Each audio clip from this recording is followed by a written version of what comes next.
sempre tive as duas atividades em conjunto. Eu sempre fiz filme e sempre dei aula, porque para mim são duas atividades que se conjugam, né? Eu não sou um cineasta que dá aula e nem um professor que faz filmes. Eu sou um cineasta e um professor, porque as duas atividades são muito importantes. Quer dizer, eu quando participo de uma oficina como essa, eu tenho certeza que eu aprendo tanto quanto vocês, ou muitas vezes muito mais do que vocês, porque o que vem, quer dizer, o que existe entre nós é sempre uma troca, né? A gente troca experiências, troca desejos, troca formas de fazer, ideias, o visionamento de materiais, de imagens, dá ideias. Eu vejo outras coisas que não estavam no cardápio. Depois eu vou até comentar um pouco com vocês o material que nós vimos, que nós assistimos, que o Sesc separou para vocês como base para os filmes.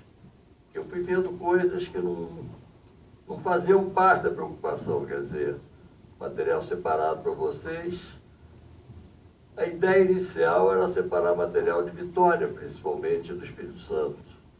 E eu fui descobrindo coisas naqueles filmes ali que não fazem, que é o que me permite, que me dá, que me atrai no material de arquivo. Quer dizer, o arquivo, acho que ele é extremamente rico. Eu já vou falar um pouco sobre isso, vou falar um pouquinho, e depois a minha intenção era trocar ideia com vocês, e eu combinei com o Gabriel, dessa manhã vocês falarem também dos trabalhos que vocês estão fazendo, para a gente se conhecer melhor, né? Então eu vou falar um pouquinho para criar um clima de descontração e a gente se conhecer melhor, e depois vocês começam a falar. Mas, em primeiro lugar, eu quero dar algumas dicas, quer dizer, sobre material de arquivo. Eu mandei um link para o Gabriel, não sei se você passou para eles, que tem uma entrevista, que na verdade é uma entrevista, é um trabalho que eu preparei e que foi publicado sob forma de entrevista, de as muitas fontes do cinema documentário, né? Porque o documentário de arquivo, né? Eu vou falar um pouco, começar falando um pouco do documentário de arquivo, para a gente poder começar a se entender. Quer dizer, em primeiro lugar, né, existe uma ideia de que o arquivo é um cinema que não tem muita criatividade na medida em que a gente trabalha com imagens pré-existentes. E, na verdade, isso é um grande equívoco, porque o fato da imagem já pré-existir não significa que ela não vai pedir nenhum tipo de interferência. Então, o trabalho de arquivo, em primeiro lugar, ele não trabalha só com películas, né?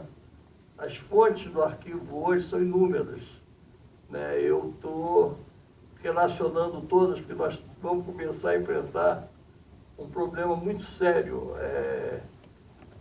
para o trabalho de arquivo, que é o fim de certas tecnologias, né? Então, ao longo desses 100 e tantos anos de audiovisual, vamos considerar como data de nascimento do cinema 1895, né, quando teve aquela filmagem na França, da saída dos operários da usina de Lyon, feita pelos irmãos Lumière, né, e a chegada do trem na grade da cidade também em 1895, até 1915, né, quando estão sendo documentados cotidianamente milhões de fotogramas de coisas que vão acontecendo, quer dizer, né, como eu mostrei naquele texto, que não sei se vocês leram, mas você vai usar como fonte de cinema, desde a fotografia fixa até o chip que vocês têm no celular e que pode capturar uma imagem, e essa imagem vai servir para dar sequência a um projeto que vocês têm, já tinham ou vão criar. E nesse percurso de 1895 até ontem à noite, em 2015, existiram muitas tecnologias no meio desse circuito. Quer dizer, primeiro as fotografias em chapa de vidro, né? Depois a fotografia em película, primeiro nitrato, depois acetato, e o cinema também. O cinema começa com nitrato, que tem uma qualidade de imagem melhor, mas que é inflamável, então as pessoas param de usar o nitrato nos anos 20 mais ou menos, e começam a usar o acetato, que ele é mais seguro, e tem vários formatos, tem 16 milímetros, tinha 9,5 milímetros, que era uma película meio esquisita, que ela parecia uma Super 8 um pouquinho maior, com um furo no meio. A grifa que levava a película era no meio, então ela é diferente. Depois do Super 8, do 9,5 milímetros, 16 milímetros, 35 milímetros, aí vem os grandes formatos profissionais, 70 milímetros, 150 milímetros, e até os anos 70, começa a entrar em campo o videotape, né? E aí, a partir da existência do trabalho com magnético, muda completamente a forma de se trabalhar, deixa de ser película, e aos poucos a televisão vai deixando de trabalhar com película e vai trabalhando com videotape. A videotape tem vários formatos, tem o Matic, Betacam, VHS, Super VHS.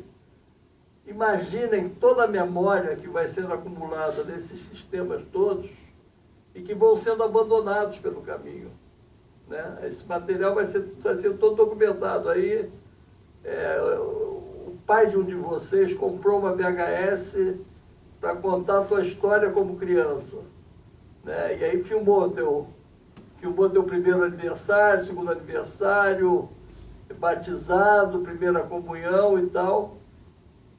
E essa fita foi ficando de lado. Hoje vocês têm 20 e tantos anos, 30 anos, e olham para aquelas fitas e, de repente, já não tem mais em casa o leitor. Você já tem DVD em casa, já tem Blu-ray, que já é outra tecnologia, e as fitas foram sendo guardadas. Isso foi acontecendo com tudo, inclusive com os formatos profissionais.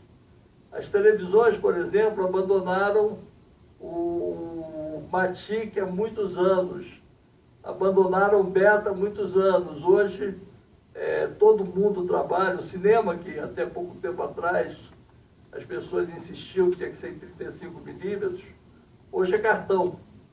Então, quer dizer, você não tem o único laboratório que tinha no Rio de Janeiro para fazer transferência de filmes, não existe mais.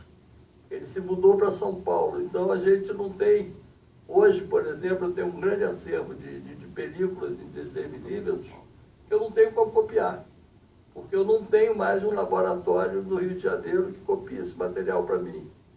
E isso, eu estou montando um outro laboratório agora no Rio, que eu acredito que algum organismo público vai ter que fazer isso, porque senão é uma memória muito grande que vai se perder. Eu já fiz um trabalho uma vez com o Unesco, eu quero exatamente isso. Quer dizer, você ter a memória, ter o material, ter o armazenamento dela em suportes que não existem mais. E aí você sabe que você tem uma foto preciosa da cidade de Recife num sistema que não existe mais. Você tem uma imagem, pode ser VHS, pode ser Super VHS, que ninguém mais tem aparelho reprodutor, não dá nem para você botar numa tela de televisão e filmar. Então, é essa perda dessa memória que é um problema muito complexo. E é isso que faz o luxo e a qualidade do nosso trabalho. Quer dizer, a formação de turmas como a de vocês é fundamental para ampliar essa preocupação e até a possibilidade de se criar laboratórios de preservação da memória. Quer dizer, eu agora, por exemplo, estou comprando materiais velhos, estou comprando sucatas, comprando câmeras, para vocês terem ideia como está o drama, de mini DV. Né? Hoje, por exemplo, aqui ainda deve ter gente que filma em mini DV. Ainda existe mini DV. E já não existem muitos equipamentos profissionais para editar mini DV. Então, a gente vai perdendo essa memória. E isso é fundamental, de ter essa consciência da importância de guardar essas imagens, reproduzir para sistemas mais modernos, e que daqui a 5 anos vão mudar e vão ser outros. Eu já comprei uma máquina hoje, que foi uma nota, foi cara, custou R$24 mil, mas que é uma máquina chamada LTO, que é onde os bancos armazenam todos os dados dos clientes deles, contas, não sei o que lá. É a máquina que hoje tem mais durabilidade e qualidade e que garante maior tempo de preservação das imagens. Então, essa máquina, estou copiando todo o meu material, de todos os suportes que eu tenho, para esse sistema, que imagino eu vai durar uns 5 anos, e daqui a 5 anos eu vou ter que recopiar tudo para o novo sistema que vier a ser inventado, que vai surgir. Mas esses trabalhos são fundamentais, guardar essa memória. E os filmes que vocês estão pretendendo fazer, que são um produto dessa memória guardada, quer dizer, vocês receberam imagens que estão preservadas no Arquivo Nacional, né, que já é uma garantia boa de que elas provavelmente vão continuar sendo preservadas. Mas o filme de vocês vai ser a memória da memória, porque também existe isso. Quer dizer, cada vez que a gente trabalha com a memória, a gente preserva a memória e a gente recria situações com aquela memória. Vocês, por exemplo, vão entrevistar agora, para os filmes de vocês, personagens de hoje, que, como todos somos finitos, um dia vão morrer. E esse filme de vocês vai ser uma outra memória da cidade de Vitória, uma outra memória do tempo que a gente vive hoje. Vai ser a memória da memória. Né? Se vocês pegarem filmes mais antigos meus, vocês vão ver muitos personagens que já não estão mais vivos. E que hoje em dia já são personagens que fazem parte da história, porque foram preservados no meu filme. Então, eu fiz um filme sobre Josué de Castro, por exemplo, que eu filmei, eu tenho ali Jorge Amado, Raquel de Queiroz, Francisco Julião, Betinho, Dom Helder Câmara. Tenho toda uma série de personagens que hoje já não estão mais vivos, mas que quando foram entrevistados por mim em 1995 estavam. Né? Então, eu acho que essa coisa da Chico Science, eu entrevistei ele, né? Ele participa do filme. Então, essa memória da memória só vai sobreviver graças ao trabalho de vocês. E a outra coisa que é importante quando a gente vê um filme de arquivo e trabalha com esse filme, produzindo outra coisa que o filme fez, é uma segunda leitura que a gente faz das imagens. Porque a colagem que vocês vão fazer é completamente diferente da colagem original. Né? Vocês vão fazer um trabalho que é completamente diferente daquele que vocês receberam com outro visionamento, né? E com uma outra intenção. Num dos filmes que vocês receberam, por exemplo, se vocês prestaram atenção em todos, tem um que é de 1971 e que tem um locutor num tom fanista que fala do filme, faz toda uma comemoração do filme, vejam esse filme, não sei o que e tal. No Brasil que está crescendo, é outro filme, o Brasil está melhorando, só 6. Como é que é? Nesse filme aí, se vocês pegarem, por exemplo, o tom fanista da narração desse filme e olharem, quando a gente vai fazer um filme com material de arquivo, a gente tem que estudar um pouco de história também. Saber de que momento aquele filme, o que aconteceu ali, né? Então a gente tem que fazer uma pesquisa. Se vocês olharem 1971, que é um momento de extremo fanismo da ditadura militar, onde as coisas estão crescendo, está tudo maravilhoso, é o ano em que a tortura foi a mais violenta na história do Brasil. Foi em 1971 que Rubens Paiva desapareceu, que desapareceu muita gente. Foi um ano de muita tortura, muita violência, muita repressão. Então, vocês têm acesso à propaganda ufanista da ditadura e como vocês pesquisam história, vocês sabem que aquela propaganda ufanista, ela não corresponde à realidade dos fatos. E é essa releitura que vocês vão fazer é que vai dar uma atualidade, vai fazer um filme completamente diferente daquele que vocês assistiram. Vocês têm um tom ufanista e vocês, por outro lado, têm uma realidade.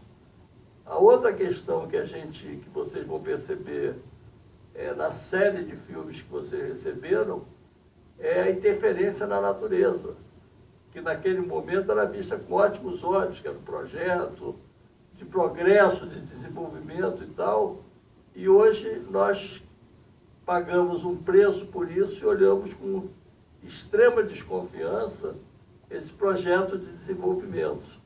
Então, é essa releitura, esse remanejo do material que vai fazer do filme de vocês uma coisa completamente diferente do trabalho original que serviu como base para vocês construírem o filme de vocês.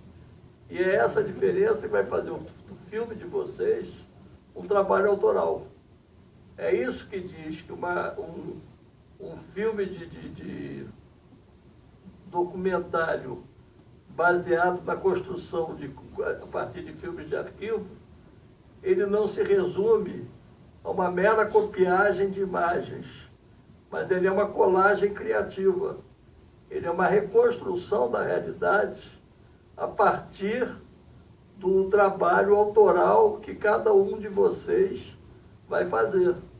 Vocês vão ter um trabalho autoral. Vocês não são copiadores ou coladores da realidade. Vocês são recriadores da realidade. E isso faz do documentarista que trabalha com arquivo um autor. Ele é um autor, ele é um artista.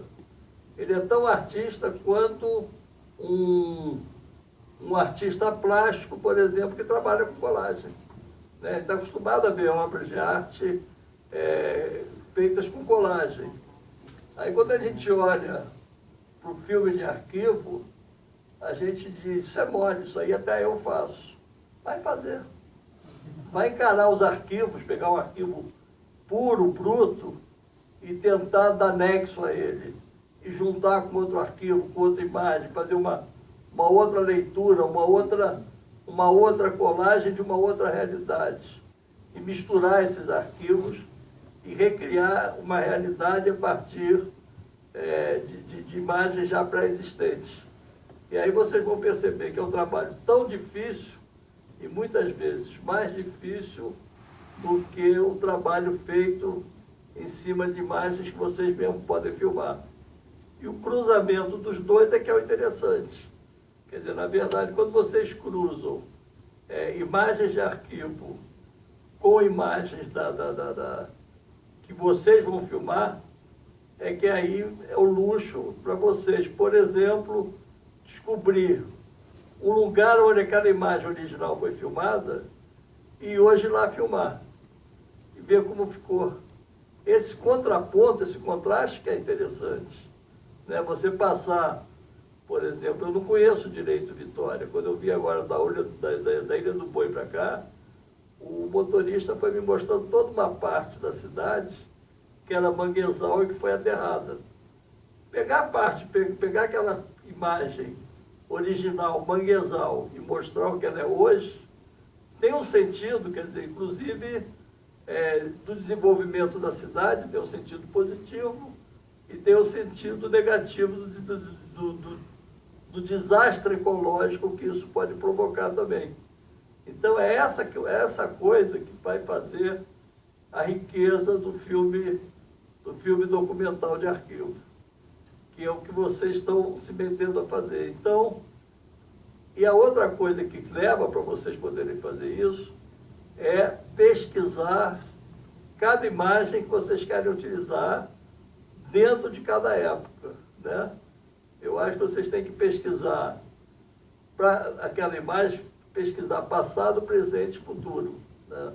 Vocês têm que olhar a imagem, ver o que era aquilo, o que ela está sendo transformada e o que ela ficou, né? Tem um filme lá, por exemplo, que é um filme muito de propaganda do Andreasa, o Mário Andreasa, para quem não sabe quem é, foi o grande ministro do desenvolvimento da ditadura militar.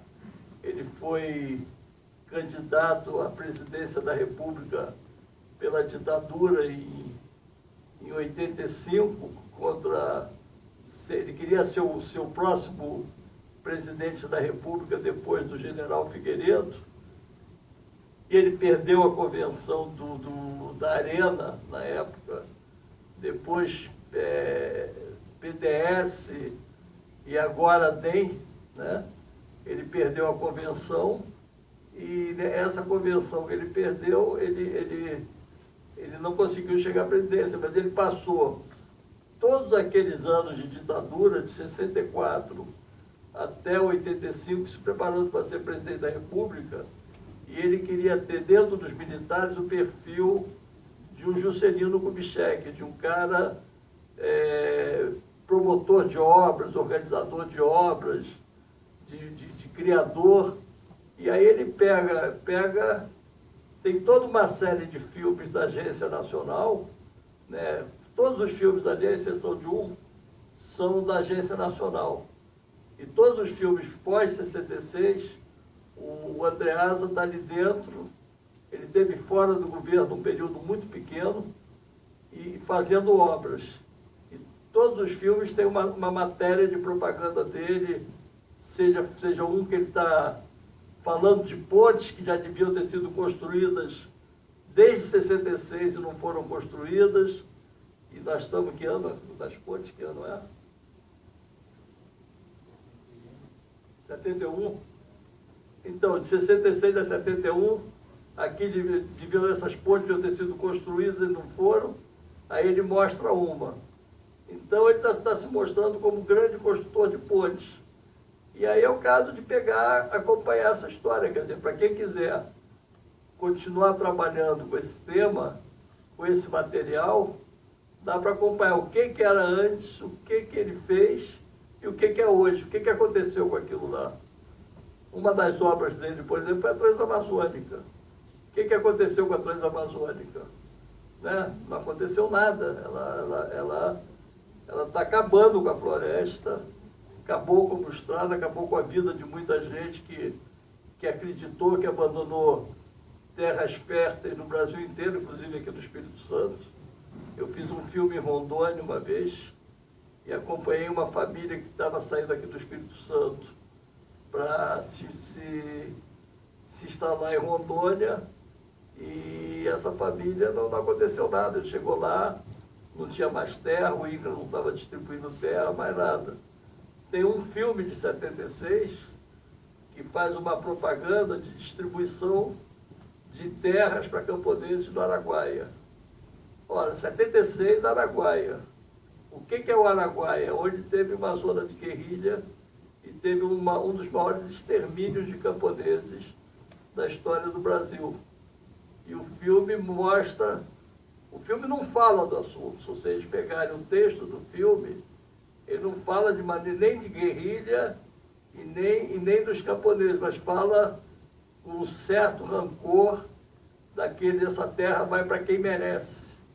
Quer dizer, os que morreram não mereciam, esses que estão recebendo agora em São José do Araguaia merecem. E isso está no filme. Então, saber reler a história é saber retrabalhar e saber fazer esses filmes que vocês querem fazer. Tem um dos filmes ali, por exemplo, ao lado do Geisel, não, é antes do Geisel, de 66, tá o Sarney. Sarney, jovenzinho, governador ele era MDB, depois virou Arena, ficou todos aqueles anos na ditadura militar e no final virou vice-presidente, presidente da nova república e até hoje, quer dizer, está se aposentando esse ano. Né? E continua no poder. E ele está num filme em 66 que vocês têm no material. 68, né? Tem um material muito curioso ali. 68 é Costa Silva, ele está ao lado do Costa Silva. Mas o Glauber fez em 66 a campanha dele. O Glauber fez, porque ele quando foi... O Glauber fez em 65, o Sarney até 65, ele era do grupo da Bossa Nova da UDN. E ele apoiava um pouco o governo João Goulart. Ele fazia parte daquele povo jovem da UDN, ele representava um pouco uma renovação na política maranhense. E em 65 ele se elege como governador do Maranhão pela UDN, prometendo renovar a política no Maranhão. 65. E é quando o Glauber conhecia ele, o Glauber vai lá e filma e faz Maranhão 66, em que o Sarney faz um governo prometendo erradicar a miséria e fazer a emancipação do povo. O resto da história você conhece, eu não preciso contar. Né? Mas o Glauber, quando esteve lá, era outro momento político. E era outro Sarney. Depois, esse Sarney que eu estou falando já é de 68, já aderiu à ditadura militar e vai permanecer no governo até 1985, quando ele abandona a ditadura militar, passa para a oposição, entra no PMDB, se elege, MDB na época, não era nem PMDB, era MDB, se elege vice-presidente do Tancredo numa aliança entre os liberais da ditadura, que incluía Aureliano, Antônio Carlos Magalhães, Marco Maciel, Sarney e tal, passa para a oposição, é eleito vice-presidente do Tancredo. O Tancredo não toma posse porque adoece e morre, e o Sarney é o vice-presidente da oposição, é o presidente da República pela nova República. Não, daqui a pouco. É o presidente da República pela nova República. E aí, depois acaba a nova República, ele tem aquela briga colossal com o Collor usa ele para se promover, e um ano ou dois depois Sarney está de novo no poder. E aí a filha dele ficou esses anos todos, ele montou o que ele criticava de oligarquia no Maranhão, ele permaneceu. Então esse fragmento de imagem, esse pequeno fotograma, né, vocês veem a importância do arquivo, permite contar uma história. Você pega ele, naquele fotograma, jovenzinho com o Costa e Silva, gela aquele fotograma e conta uma história. Aí você pode buscar fotografias dele no passado, pegar a imagem. No meu filme Jango, por exemplo, está o Sarney, deputado em Brasília. Tem imagem dele levantando lá no Jango. Imagens dele não faltam na história do Brasil, é só entrar no YouTube que vocês vão achar 3.000 imagens dele. Com aquele pequeno fotograma vocês podem fazer uma imagem. Uma outra imagem curiosa que eu vi, que não tem muito a ver com o assunto, mas é uma subleitura que a gente pode fazer dos arquivos, tem um concerto da Guiomar Novaes, que o Costa e Silva vai assistir com a Dona Yolanda. Então, uma das maiores pianistas do Brasil toca e o ditador vai assistir. Então fica todo mundo, aquela coisa que provoca um certo arrepio. Um ditador num concerto musical. Tem alguém na plateia que se sente incomodado. E quando joga a luz, que naquela época era pau de luz, os mais velhos devem lembrar isso, tinha um câmera e um cara com um pau de luz ao lado, segurando para ilustrar, para iluminar a plateia, uma pessoa que está sentada na plateia esconde a cara. Bota o programa na cara e se esconde.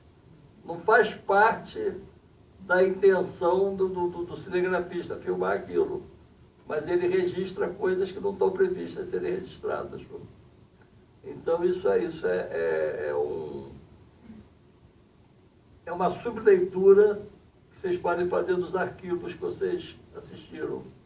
Tem um arquivo ali que não é do Arquivo Nacional, mas que era um cara que fazia coisas para o governo desde o Juscelino Kubitschek, que é o I. Rosenberg, que para pondurar, para não pagar nem crédito, nem truca, ele anuncia os créditos em off, lido pelo narrador.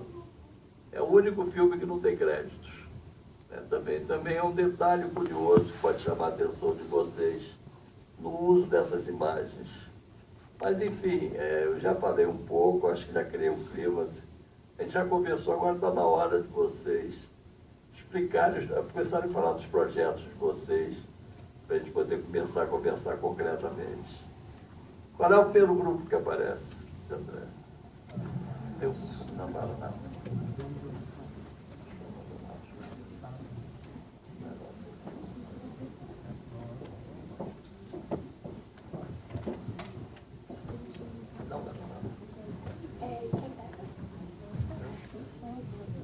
Alô.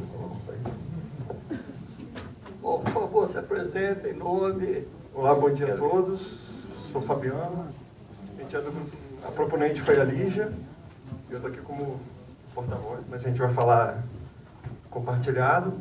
Acho que pode vir o grupo todo, né?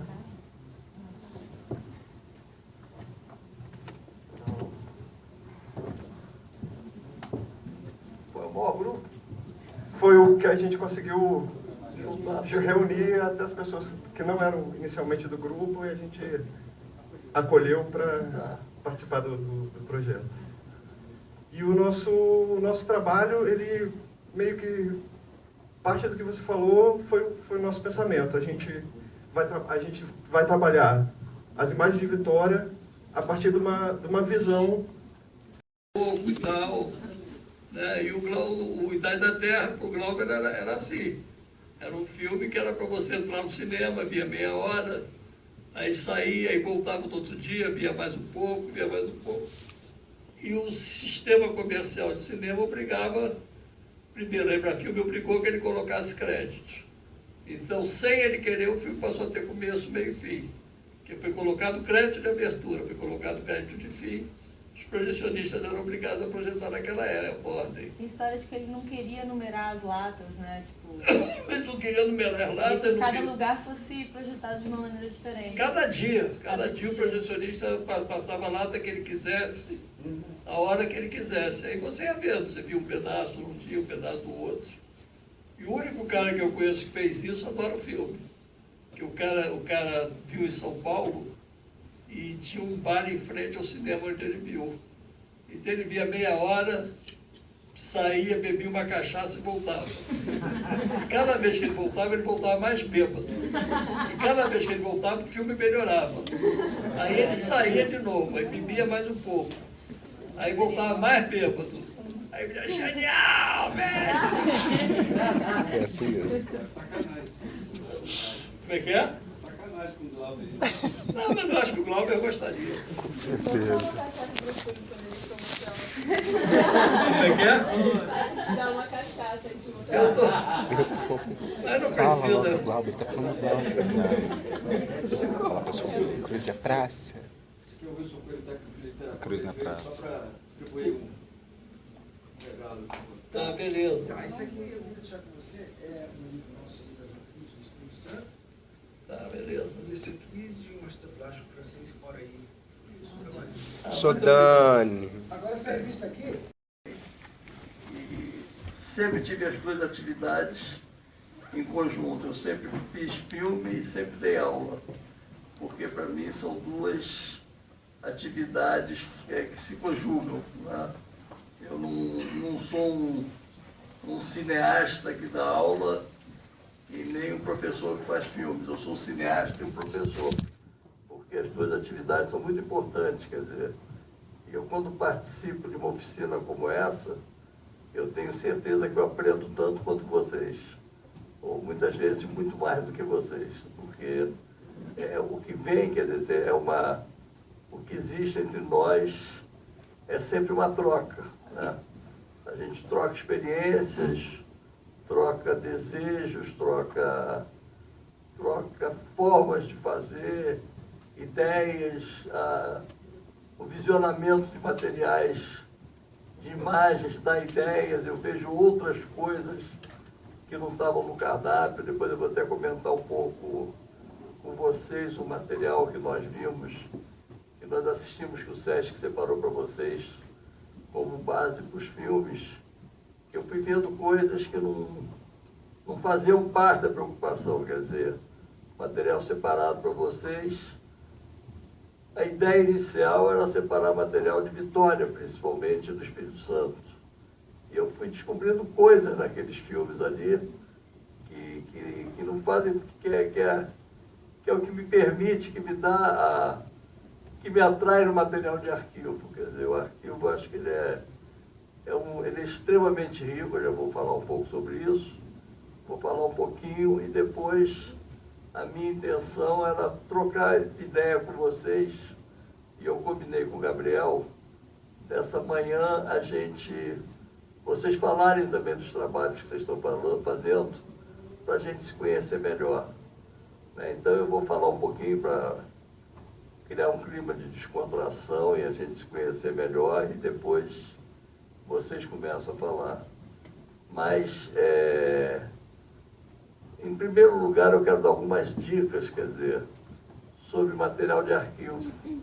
Eu mandei um link para o Gabriel, não sei se você passou para eles, que tem uma entrevista, que na verdade não é uma entrevista, é um trabalho que eu preparei e que foi publicado sob forma de entrevista, de as muitas fontes do cinema documentário, né? Porque o documentário de arquivo, eu vou falar um pouco, começar falando um pouco do documentário de arquivo, para a gente poder começar a se entender. Quer dizer, em primeiro lugar, né, existe uma ideia de que o arquivo é um cinema que não tem muita criatividade na medida em que a gente trabalha com imagens pré-existentes. E, na verdade, isso é um grande equívoco, porque o fato da imagem já pré-existir não significa que ela não vai pedir nenhum tipo de interferência. Então, o trabalho de arquivo, em primeiro lugar, ele não trabalha só com películas, né? As fontes do arquivo hoje são inúmeras, né? Eu estou relacionando todas, porque nós vamos começar a enfrentar um problema muito sério para o trabalho de arquivo, que é o fim de certas tecnologias, né? Então, ao longo desses 100 e tantos anos de audiovisual, vamos considerar como data de nascimento do cinema 1895, né, quando teve aquela filmagem na França, da saída dos operários da usina de Lyon, feita pelos irmãos Lumière, né, e a chegada do trem na grade da cidade também em 1895, até 1915, né, foram, quando estão sendo documentados cotidianamente, milhões de fotogramas de coisas que vão acontecendo, quer dizer, né, como eu mostrei naquele texto, que não sei se vocês leram, mas você vai usar como fonte de cinema, desde a fotografia fixa até o chip que vocês têm no celular e que pode capturar uma imagem, e essa imagem vai servir para dar sequência a um projeto que vocês têm, já tinham ou vão criar. E nesse percurso de 1895 até ontem à noite, em 2015, existiram muitas tecnologias no meio desse circuito. Quer dizer, primeiro as fotografias em chapa de vidro, né? Depois a fotografia em película, primeiro nitrato, depois acetato, e o cinema também. O cinema começa com nitrato, que tem uma qualidade de imagem melhor, mas que é inflamável, então as pessoas param de usar o nitrato nos anos 20 mais ou menos, e começam a usar acetato, que ele é mais seguro, e tem vários formatos, tem 16 milímetros, tinha 9,5 milímetros, que era uma película meio esquisita, que ela parecia uma Super 8 um pouquinho maior, com um furo no meio. A grifa que levava a película era no meio, então ela é diferente. Depois do Super 8, do 9,5 milímetros, 16 milímetros, 35 milímetros, aí vem os grandes formatos profissionais, 70 milímetros, 150 milímetros, e até os anos 70, começa a entrar em campo o videotape, né? E aí, a partir da existência do trabalho com magnético, muda completamente a forma de se trabalhar, deixa de ser película, e aos poucos a televisão vai deixando de trabalhar com película e vai trabalhando com videotape. O videotape tem vários formatos, tem o Matic, Betacam, VHS, Super VHS. Imaginem toda a memória que vai sendo acumulada nesses sistemas todos e que vão sendo abandonados pelo caminho, né? Esse material vai ser todo documentado. Aí, o pai de um de vocês comprou uma VHS para contar a tua história como criança, né? E aí filmou teu primeiro aniversário, segundo aniversário, batizado, primeira comunhão e tal. E essa fita foi ficando de lado. Hoje vocês têm 20 e tantos anos, 30 anos, e olham para aquelas fitas e, de repente, já não tem mais em casa o leitor. Você já tem DVD em casa, já tem Blu-ray, que já é outra tecnologia, e as fitas foram sendo guardadas. Isso está acontecendo com tudo, inclusive com os formatos profissionais. As televisões, por exemplo, abandonaram o Matic há muitos anos, abandonaram o Beta há muitos anos. Hoje, todo mundo trabalha. O cinema, que até pouco tempo atrás as pessoas insistiam que tinha que ser em 35 milímetros, hoje é cartão. Então, quer dizer, você não tem o único laboratório que tinha no Rio de Janeiro para fazer transferência de filmes, não existe mais. Ele se mudou para São Paulo. Então, a gente não tem... Hoje, por exemplo, eu tenho um grande acervo de películas em 16 milímetros que eu não tenho como copiar, porque eu não tenho mais um laboratório no Rio de Janeiro que copie esse material para mim. E isso, eu estou montando um outro laboratório agora no Rio, que eu acredito que algum organismo público vai ter que fazer isso, porque senão é uma memória muito grande que vai se perder. Eu Eu já fiz um trabalho uma vez com o Unesco que era exatamente isso. Quer dizer, você tem a memória, tem o material, tem o armazenamento dela em suportes que não existem mais. E aí você sabe que você tem uma foto preciosa da cidade de Recife num sistema que não existe mais. Você tem uma imagem, pode ser VHS, pode ser Super VHS, que ninguém mais tem aparelho reprodutor. Não dá nem para você botar numa tela de televisão e filmar. Então, é essa perda dessa memória que é um problema muito complexo. E é isso que faz o luxo e a qualidade do nosso trabalho. Quer dizer, a formação de turmas como a de vocês é fundamental para ampliar essa preocupação e até a possibilidade de se criar laboratórios de preservação da memória. Quer dizer, eu agora, por exemplo, estou comprando materiais velhos, estou comprando sucatas, comprando câmeras, para vocês terem ideia como está o drama, de mini DV. Né? Hoje, por exemplo, aqui ainda deve ter gente que filma em mini DV. Ainda existe mini DV. E já não existem muitos equipamentos profissionais para editar mini DV. Então, a gente vai perdendo essa memória. E isso é fundamental, de ter essa consciência da importância de guardar essas imagens, reproduzir para sistemas mais modernos, e que daqui a 5 anos vão mudar e vão ser outros.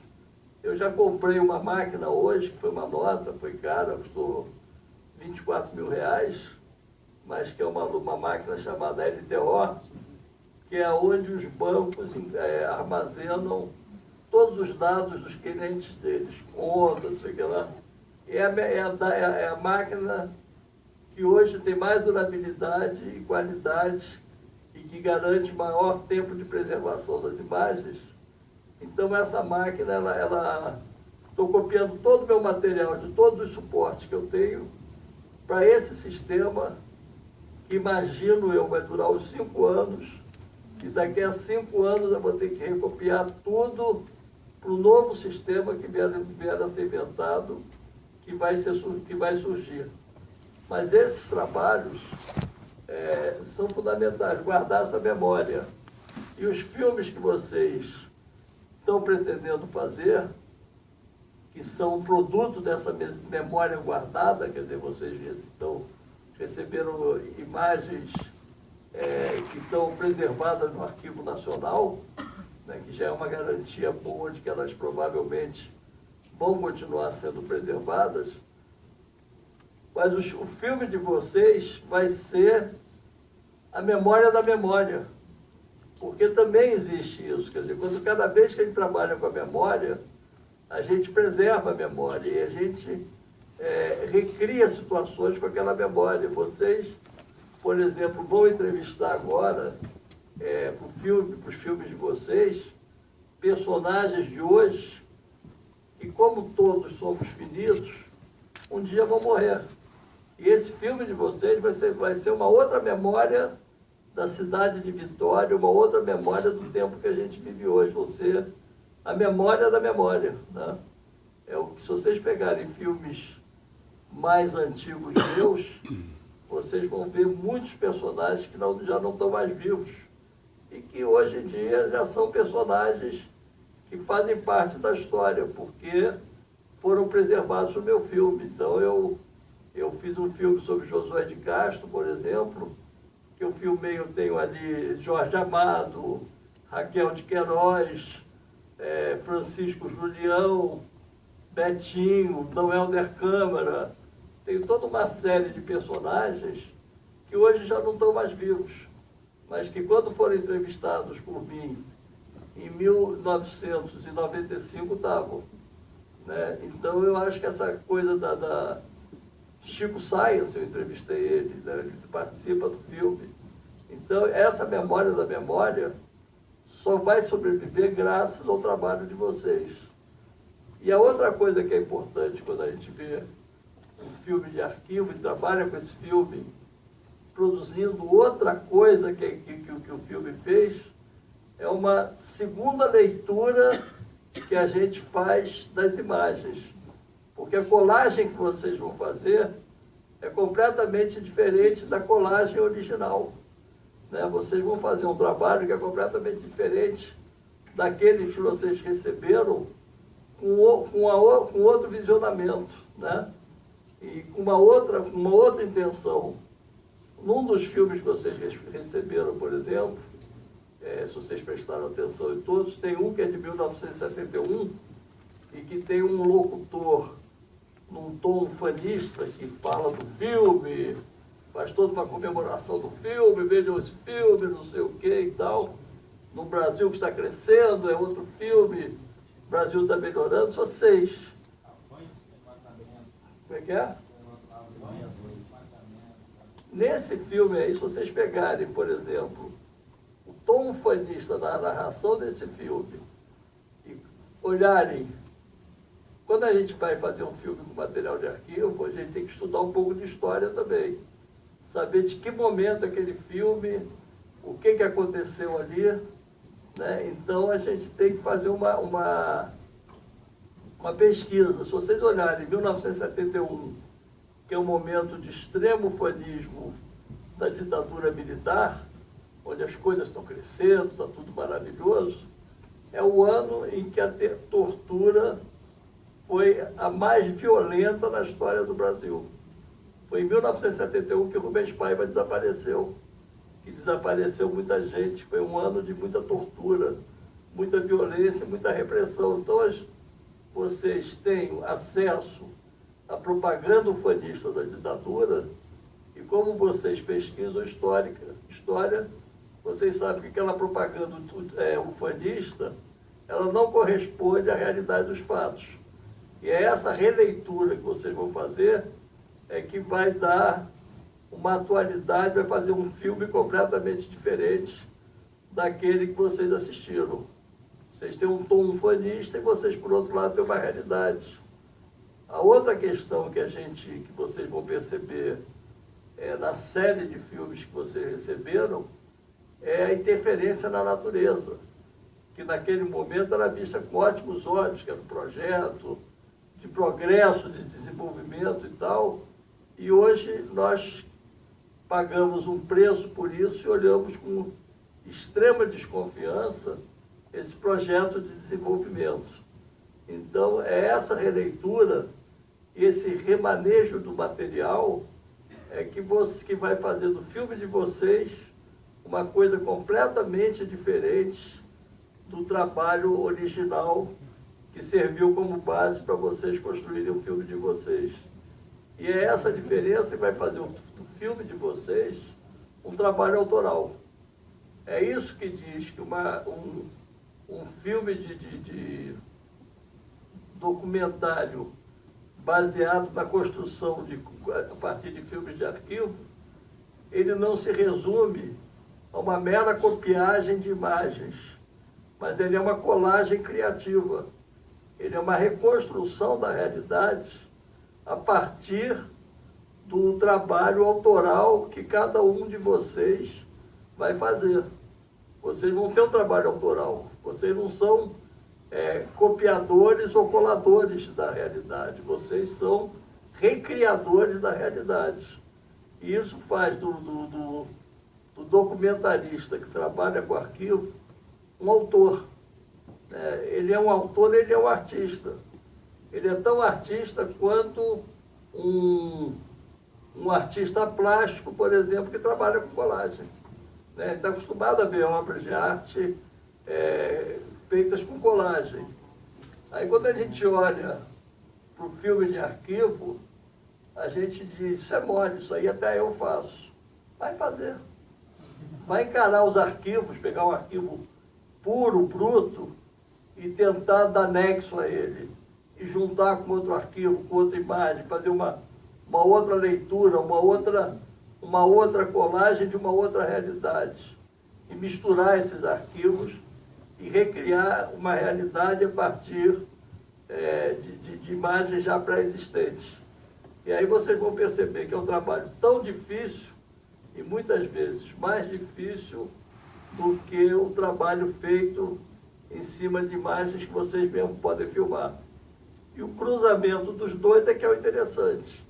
Quer dizer, na verdade, quando vocês cruzam imagens de arquivo com imagens que vocês vão filmar, é que aí é o luxo para vocês, por exemplo, descobrir um lugar onde aquela imagem original foi filmada e hoje lá filmar e ver como ficou.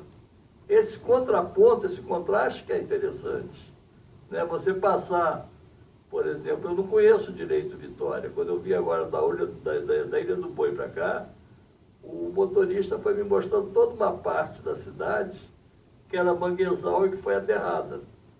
Pegar aquela imagem original, manguezal, e mostrar o que ela é hoje, tem um sentido, quer dizer, inclusive do desenvolvimento da cidade, tem um sentido positivo e tem um sentido negativo do desastre ecológico que isso pode provocar também. Então é essa coisa que vai fazer a riqueza do filme documental de arquivo, que é o que vocês estão se metendo a fazer. Então, e a outra coisa que leva para vocês poderem fazer isso é pesquisar cada imagem que vocês querem utilizar dentro de cada época, né? Eu acho que vocês têm que pesquisar, para aquela imagem, pesquisar passado, presente e futuro, né? Vocês têm que olhar a imagem, ver o que era aquilo, o que ela está sendo transformada e o que ela ficou, né? Tem um filme lá, por exemplo, que é um filme muito de propaganda do Andreasa, o Mário Andreasa, para quem não sabe quem é, foi o grande ministro do desenvolvimento da ditadura militar. Ele foi candidato à presidência da República pela ditadura em 85, ele queria ser o seu próximo presidente da República depois do general Figueiredo, e ele perdeu a convenção da Arena na época, depois PDS e agora DEM, né? Ele perdeu a convenção e essa convenção que ele perdeu, ele não conseguiu chegar à presidência, mas ele passou todos aqueles anos de ditadura, de 64 até 85, se preparando para ser presidente da República, e ele queria ter dentro dos militares o perfil de um Juscelino Kubitschek, de um cara promotor de obras, organizador de obras, de criador. E aí ele tem toda uma série de filmes da Agência Nacional, né? Todos os filmes ali, à exceção de um, são da Agência Nacional. E todos os filmes pós-66, o Andreasa está ali dentro, ele esteve fora do governo um período muito pequeno e fazendo obras. E todos os filmes têm uma matéria de propaganda dele, seja um que ele está falando de pontes que já deviam ter sido construídas desde 66 e não foram construídas. E nós estamos, que ano das pontes, que ano é? 71. Então, de 66 a 71, aqui essas pontes deviam ter sido construídas e não foram, aí ele mostra uma. Então, ele está se mostrando como um grande construtor de pontes. E aí é o caso de acompanhar essa história, quer dizer, para quem quiser continuar trabalhando com esse tema, com esse material, dá para acompanhar o que era antes, o que ele fez e o que é hoje, o que aconteceu com aquilo lá. Uma das obras dele, por exemplo, foi a Transamazônica. O que aconteceu com a Transamazônica? Né? Não aconteceu nada.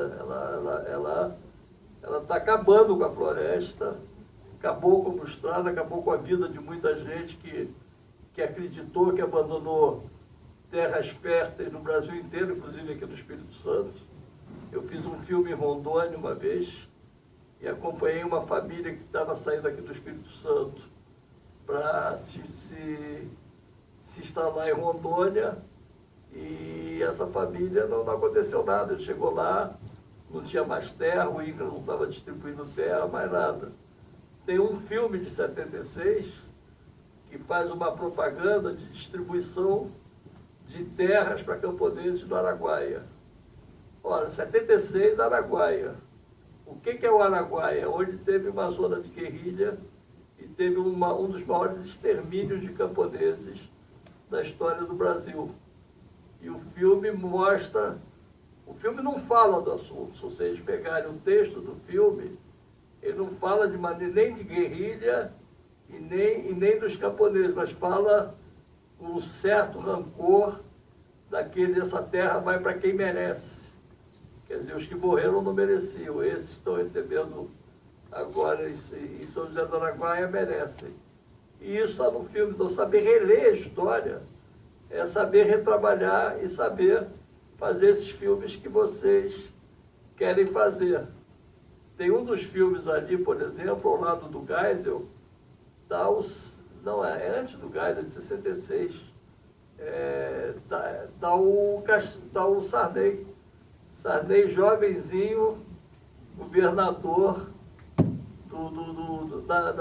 ele era MDB, depois virou Arena, ficou todos aqueles anos na ditadura militar e no final virou o vice-presidente, presidente da Nova República e até hoje, quer dizer, está se aposentando esse ano. Né? E continua no poder. E ele está num filme em 66 que vocês têm no material. 68. Né? Tem um material muito curioso ali. 68 é Costa Silva, então lá do Costa Silva. Mas o Glauber fez em 66 a campanha dele. O Glauber fez, porque ele quando foi... O Glauber fez em 65, o Sarney até 65, ele era do grupo da Bossa Nova da UDN. E ele apoiava um pouco o governo João Goulart. Ele fazia parte daquele povo jovem da UDN, ele representava um pouco uma renovação na política maranhense. E em 65 ele se elege como governador do Maranhão pela UDN, prometendo renovar a política do Maranhão. 65. E é quando o Glauber conhecia ele, o Glauber vai lá e filma e faz Maranhão 66, em que o Sarney faz um governo prometendo erradicar a miséria e fazer a emancipação do povo.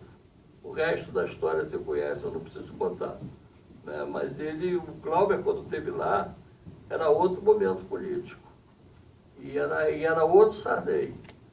Depois, esse Sarney que eu estou falando já é de 68, já aderiu à ditadura militar e vai permanecer no governo até 1985, quando ele abandona a ditadura militar, passa para a oposição, entra no PMDB, se elege, MDB na época, não era nem PMDB, era MDB, se elege vice-presidente do Tancredo, numa aliança entre os liberais da ditadura, que incluía Aureliano, Antônio Carlos Magalhães, Marco Maciel, Sarney e tal, passa para a oposição, é eleito vice-presidente do Tancredo, o Tancredo não toma posse porque adoece e morre, e o Sarney é o vice-presidente da oposição, é o presidente da República pela Nova República.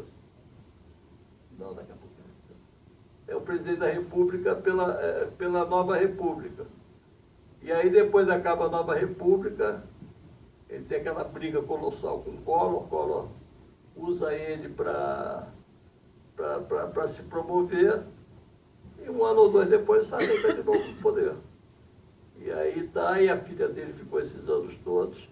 Ele montou o que ele criticava de oligarquia no Maranhão, ele permaneceu. Então esse fragmento de imagem, esse pequeno fotograma, né, vocês veem a importância do arquivo, permite contar uma história. Você pega ele naquele fotograma jovenzinho com o Costa e Silva, gela aquele fotograma e conta uma história. Aí você pode buscar fotografias dele no passado, pegar a imagem. No meu filme Jango, por exemplo, está o Sarney, deputado em Brasília. Tem imagem dele levantando lá no Jango. Imagens dele não faltam na história do Brasil, é só entrar no YouTube que vocês vão achar 3.000 imagens dele. Com aquele pequeno fotograma vocês podem fazer uma imagem. Uma outra imagem curiosa que eu vi, que não tem muito a ver com o assunto, mas é uma subleitura que a gente pode fazer dos arquivos. Tem um concerto da Guiomar Novaes que o Costa e Silva vai assistir com a Dona Yolanda. Então, uma das maiores pianistas do Brasil toca e o ditador vai assistir. Então fica todo mundo, aquela coisa que provoca um certo arrepio. Um ditador num concerto musical. Tem alguém na plateia que se sente incomodado. E quando joga a luz, que naquela época era pau de luz, os mais velhos devem lembrar isso, tinha um câmera e um cara com um pau de luz ao lado, segurando para ilustrar, para iluminar a plateia. Uma pessoa que está sentada na plateia esconde a cara. Bota o programa na cara e se esconde. Não faz parte da intenção do cinegrafista filmar aquilo, mas ele registra coisas que não estão previstas serem registradas. Então isso é uma subleitura que vocês podem fazer dos arquivos que vocês assistiram.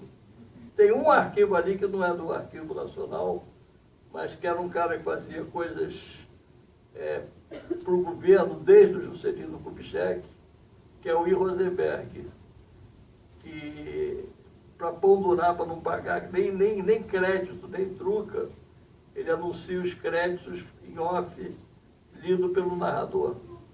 É o único filme que não tem créditos. Também é um detalhe curioso que pode chamar a atenção de vocês no uso dessas imagens. Mas, enfim, eu já falei um pouco, acho que já criei um clima. A gente já conversou, agora está na hora de vocês explicarem, começarem a falar dos projetos de vocês, para a gente poder começar a conversar concretamente. Qual é o primeiro grupo que aparece, André? Tem um na mala, não.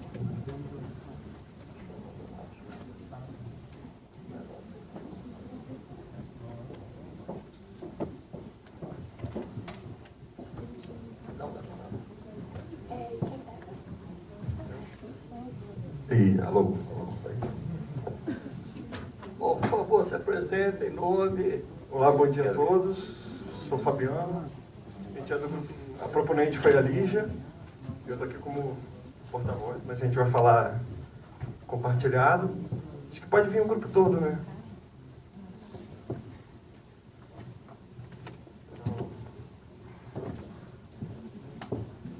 Foi o maior grupo?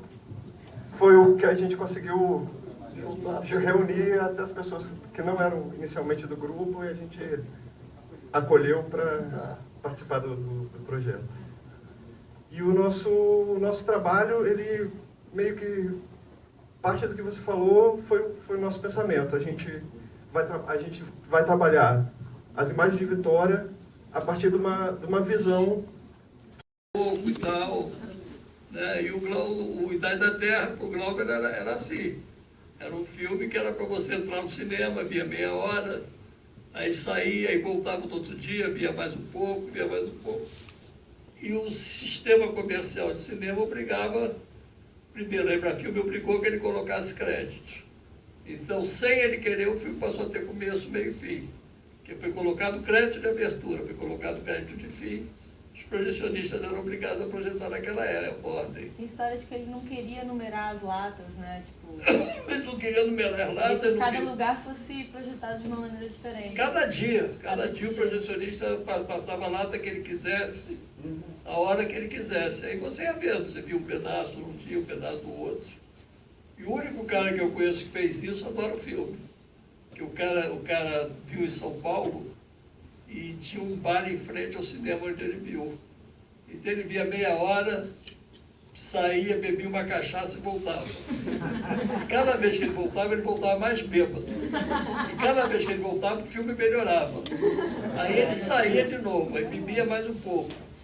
Aí voltava mais bêbado. Aí ele dizia, genial, mestre! É assim mesmo.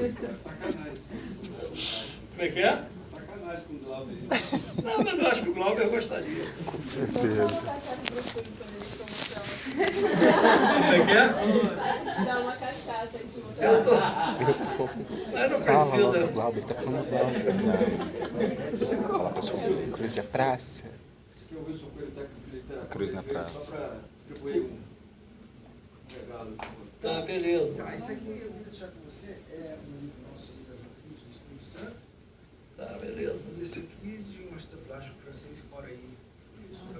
Ah, Sodane. Agora essa revista aqui,